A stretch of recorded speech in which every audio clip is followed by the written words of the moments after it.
ఒక తోపు ఇంకొకరిని తోపన్నారంటే అది మామూలు విషయమే కాదు. దీంట్లో ఇది ఎవరికి వర్తిస్తారంటే సందీప్ రెడ్డి, వంగ. రీసెంట్‌గా ఆర్‌జీవీ వచ్చి కామెంట్ చేశారు మన సందీప్ రెడ్డి, వంగ మీద.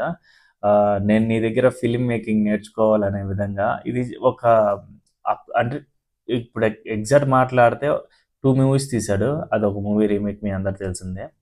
ఈ మూవీస్‌లో ద బెస్ట్ ఇచ్చాడు. అంటే తీసిన 2 మూవీసే గానీ కెరియర్ టాప్ నాచ్ ఇచ్చాడు. ఈయన మన 'ఆర్‌జీవి' గురించి ఆయన తక్కువేం కాదు. ఆయన 'శివతో' అప్పుడు మా నాయనోళ్ళు సొక్కాయి చింపుకొని ఉన్నారంట. ఆ టైంలో అలాంటి సినిమా అంట 'శివ'. లిటరల్లీ ఫీల్ అనేది చాలా హై. అలాంటి ఒక గొప్ప director and 'Rangeela' and 'Govinda Govinda' ఇలాంటి క్లాసిక్ 'రక్త చరిత్ర', 'వంగవీటి' మొన్నొచ్చిన 'వంగవీటి' దాకా ద బెస్ట్ ఇచ్చాడు.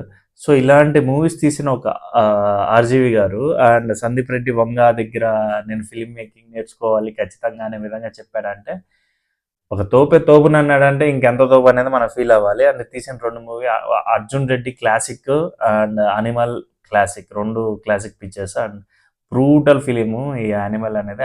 Waiting for 'animal park' and 'Arjun Reddy' తర్వాత అంటే ఒక దాంట్లో ఇంటర్వ్యూలో చూశాను. 'అర్జున్ రెడ్డి' తర్వాత 'అర్జున్ రెడ్డి' పెళ్లి చేసుకున్న తర్వాత లైఫ్ ఎలా ఉంటదని ఒక పాయింట్ ఆఫ్ వ్యూలో ఒకరు పార్ట్ 2 ఏమన్నా తీస్తారా అని. బట్ ఇంకా ఏమనుకోలేదు. ఖచ్చితంగా ఒక ఆలోచన వస్తే ఖచ్చితంగా తీస్తా అని చెప్పాడు. బట్ 'యానిమల్ పార్క్' ఎవ్వరు అన్ఎక్స్‌పెక్టెడ్ 3 గంటల 21 నిమిషాలు ఒకరిని సీట్‌లో కూర్చోబెట్టాడంటే సందీప్ రెడ్డి మామూలోడు కాదు. దాంట్లో కొన్ని సీన్స్ ఉండే గన్ పట్టుకొని లోపలికి వస్తారు కదా! కాలుస్తా వస్తాడు లోపలికి. స్కూల్ డేస్ అనే విధంగా చూపిస్తారు కదా! కొన్ని సీన్ అంటే మనకేందంటే అది లైక్ కొకైన్ అనుకోవాలి. ఏదో పిల్ల సొయ్యని ఎక్కేస్తది కదా! ఆ విధంగా ఈ సీన్‌లు అనేది మనకి ఎక్కిచ్చేస్తున్నాడు. లైక్ డ్రగ్ అనే విధంగా అనాలి.